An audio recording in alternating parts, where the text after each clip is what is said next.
Bon les gars, j'ai envie aujourd'hui de parler des réelles difficultés auxquelles est confronté un trader en trading aujourd'hui en 2025. Donc cette vidéo elle est réelle, j'ai envie d'être terre à terre. Moi tu me connais, tu connais mon histoire, je suis salarié, je ne m'invente pas de vie, je ne vis pas encore du trading. Néanmoins, voilà, j'essaye de progresser, j'essaye de mettre en place certaines choses pour améliorer mon trading de façon positive. Et donc, je me suis dit que ça serait cool de partager un petit peu les difficultés que j'ai rencontrées au début et que je rencontre encore actuellement au quotidien dans ma vie de trader parce que c'est plutôt intéressant et j'aurais aimé que quelqu'un qui me ressemble, donc un salarié, quelqu'un qui a une vie normale et qui a le trading comme side business et qui essaie de le développer, fasse des vidéos, partage des conseils et que je puisse récupérer et pourquoi pas bricoler, ajuster à ma sauce pour adapter mon trading à mon contexte actuel. Bref, donc on va parler des réelles difficultés, je vais me baser sur mon expérience, je vais te partager des pistes de réflexion en toute humilité et voilà, on va essayer d'être vrai dans cette vidéo. La première difficulté auquel j'ai été confronté, ça a été d'allier le trading à mes activités principales. Donc moi, j'ai commencé en tant qu'étudiant au moment où j'ai découvert le trading, au moment où j'ai commencé à m'intéresser à cette activité. Donc j'ai eu de la chance parce que quand j'étais étudiant, j'avais énormément de temps. Donc ce temps, j'ai pu le mettre à profit pour développer mon apprentissage, donc apprendre les termes, apprendre tout ce qui est technique, broker, etc., instruments financiers, bref, tous les rouages de la bourse, je les ai appris quand j'étais étudiant. Donc ça, c'est une chance. Malheureusement, certains d'entre nous n'ont pas forcément eu cette chance d'avoir eu accès à cette opportunité quand ils étaient étudiants ou quand ils avaient beaucoup de temps. Et donc, ils doivent le faire quand ils sont salariés. Donc, on arrive à ma situation actuelle. Je suis aujourd'hui salarié, j'ai un boulot. Et donc, forcément, je ne peux pas trader quand je suis au boulot. Et ça, c'est un réel problème auquel je suis confronté au quotidien.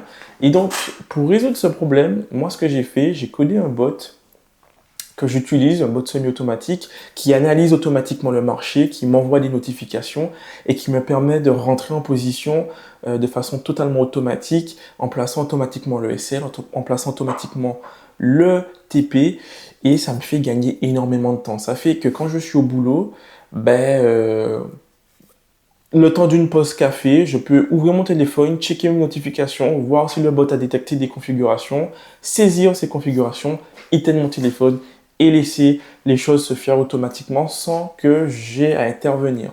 C'est ultra pratique et ça, c'est un problème concret auquel est confronté énormément de gens. J'ai pour habitude de dire que la plupart des gourous aujourd'hui sur YouTube vont te proposer des formations, mais c'est des gourous, si tu regardes bien, qui vivent du trading. Ils font ça à temps plein. Et donc pour eux, c'est ultra facile de rester énormément de temps derrière les graphiques, d'analyser les graphiques, d'analyser les opportunités, de les prendre en live, de rentrer en position. Parfois, certains le font avec un Magic Key, parfois, certains le font manuellement, mais ils ont le temps. Ils ont le temps de pouvoir bosser sur ça tranquillement. Nous, quand on a un travail, un job, une activité principale, on n'a pas le temps de pouvoir intervenir sur les marchés financiers comme ça. Et donc, il faut trouver des subterfuges, des astuces pour pallier ce problème. Le fait d'avoir codé ce bot m'a permis en partie de régler ce problème. Mais il y en a d'autres qui persistent et qui sont assez difficiles. Le deuxième problème, c'est la patience. C'est la patience. Clairement, la patience, c'est un réel problème. Le trading, c'est aussi une question de patience. C'est essentiellement une question de patience, on ne va pas se mentir. Le fait d'être dans une certaine situation qui ne nous plaît pas forcément, donc le schéma classique, hein, être salarié, ne pas être maître de son temps, de son emploi du temps, de son planning, ne pas avoir un impact significatif sur ses revenus, être dépendant d'une hiérarchie, ce genre de choses, peut amener beaucoup de frustration. Et ces frustrations, en fait, elles peuvent t'amener à être impatient quand tu fais du trading, la fameuse sensation de vouloir réussir rapidement. Et malheureusement, cette sensation de vouloir réussir rapidement est extrêmement néfaste quand tu fais du trading. Elle va te pousser à faire de l'overtrading. Cette sensation va aussi te pousser à avoir des comportements irrationnels, à déraper complètement quand ta stratégie, elle traverse une phase qui est un petit peu moins bien. C'est normal. Et il faut vraiment travailler sur ça. Il faut vraiment travailler sur sa patience et se dire que il y a des moments où dans ton trading, tu vas devoir passer une semaine, 2 semaines, 3 semaines sans trader. Moi, c'est une grosse illumination, si tu veux, que j'ai eue pendant mes vacances. Parce que pour ceux qui ne le savent pas, j'étais en vacances pendant 3 semaines aux Antilles. Et pendant 3 semaines, je me suis rendu compte que je tradais trop. Malgré le fait que mon bot il analysait tout le temps les marchés, il y avait des fois où les marchés étaient clairement dans des zones d'incertitude. Et pour ceux qui utilisent la stratégie OPR, vous le savez peut-être déjà, mais c'est une stratégie qui est extrêmement efficace quand les marchés sont directionnels, que ce soit à la hausse ou à la baisse. Mais quand les marchés sont en range, c'est une stratégie qui fonctionne beaucoup moins bien. Voilà, elle fonctionne beaucoup moins bien. Et donc, je forçais parfois certains setups dans ces phases d'incertitude. Donc, je tombais dans de l'overtrading, là où, en fait, la décision la plus sage aurait été tout simplement de mettre les marchés sur le côté, de faire autre chose et de laisser passer un petit peu les choses pour éviter de prendre des pertes bêtes, quoi. Parce que clairement, les marchés ne sont pas décidés à aller ni à la hausse ni à la baisse. Donc, vaut mieux rester à l'écart et vaut mieux laisser l'incertitude se dissiper. Et donc, cette impatience ronge, mais je pèse mes mots, ça plombe beaucoup d'entre nous et ça fait que beaucoup d'entre nous sont dans une sorte de boucle infernale d'impatience. Donc, ils vont faire de l'overtrading, ils vont prendre des lots excessifs, ils vont fauter, ils vont faire n'importe quoi et donc les marchés vont immédiatement les sanctionner. Et donc, ça, c'est quelque chose on n'a pas le choix, il faut travailler dessus, il faut travailler sur son mindset, il faut se dire qu'il n'y a pas d'argent magique. Pour réussir en trading, c'est de la patience. La patience, c'est une compétence qui est nécessaire et donc, comme toutes les compétences, ça s'apprend avec le temps. Et voilà, il ne faut pas faire les choses dans la précipitation.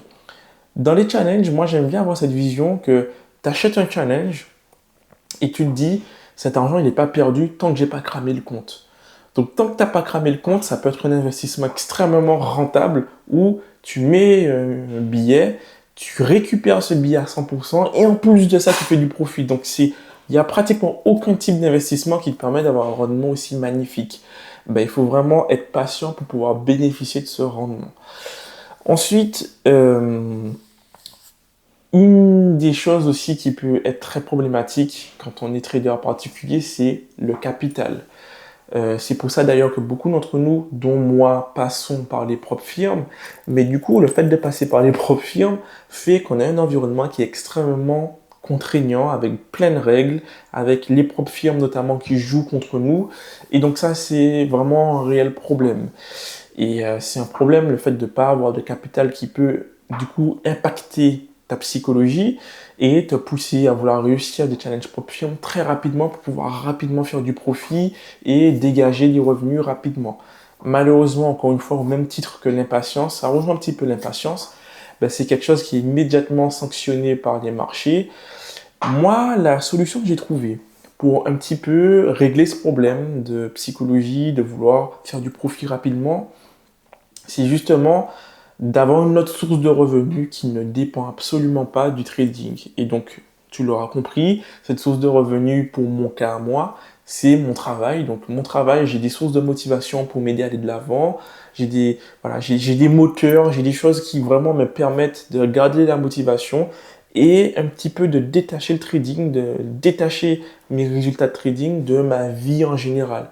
C'est-à-dire que si je fais un mois de trading pourri, ça ne va absolument pas impacter ce qui va se trouver dans mon frigo ce mois-ci, ça ne va pas impacter mon humeur, ça ne va pas impacter comment je vais me sentir. Donc je vais toujours faire en sorte d'être dans un bon mood, d'être dans la zone, pour ceux qui ont lu Trading in the Zone, pour être dans les meilleures conditions possibles, les meilleures conditions mentales possibles, pour ni céder à la patience, ni céder à la cupidité, donc vouloir faire du profit rapidement. Je pense que j'ai fait le tour pour cette vidéo. Il y a énormément de problèmes à relater pour les traders particuliers qui font du trading. Mais bon, voilà, j'ai essayé d'être concis pour cette vidéo. Euh, Comme tout problème a une solution, il ne faut pas rester fixé sur l'aspect négatif de ces problèmes, mais vraiment porter son regard vers les solutions et travailler dessus. Et le plus tôt tu vas prendre les problèmes frontalement, prendre le taureau par les cornes, le plus tôt tu pourras les régler et avoir des résultats positifs. Donc je sais que le plus gros problème, c'est de pouvoir, on va dire, coordonner ton activité principale avec ton side business qu'est le trading. Ça, je sais que c'est le souci le plus gros, le plus difficile à régler. Et pour moi, la solution que j'ai à te proposer, c'est l'automatisation. C'est d'ailleurs pour ça que j'ai lancé cette chaîne, etc. Et je vais d'ailleurs faire plus de contenu sur l'automatisation en Python, en MQL5, parce que c'est vraiment clairement l'avenir. Mais si tu es confronté à ça, vraiment, essaye d'automatiser ton trading. Essaye de te créer un bot qui va reprendre les principaux axes de ta stratégie. Essaye de coder ça en dur pour pouvoir t'alléger beaucoup de temps, t'alléger ta charge de travail et faire rentrer ta routine de trading dans une vie équilibrée qui ne dépend pas de tes revenus en trading pour ne pas tomber dans l'impatience et dans la cupidité. Voilà, ça c'est les pistes de réflexion que j'ai à te proposer qui ont fonctionné pour moi, qui m'ont donné des résultats positifs. La preuve en est, j'ai réussi la phase 1 de mon challenge FTMO. Là, je suis en train de passer ma phase 2 tranquillement. Ça prend du temps, mais je ne suis pas pressé. Il faut jamais être pressé quand tu fais du trading. Et voilà, c'est comme ça qu'on règle les problèmes. Moi, je suis là pour t'aider, je suis là pour partager, je suis là pour parler justement de ces sujets. Et si ça te plaît, n'hésite vraiment pas à me mettre un petit pouce bleu, ça me ferait super plaisir. Et pour le coup, je te dis à la prochaine pour une nouvelle vidéo. C'était Nicolas. Allez, tchuss!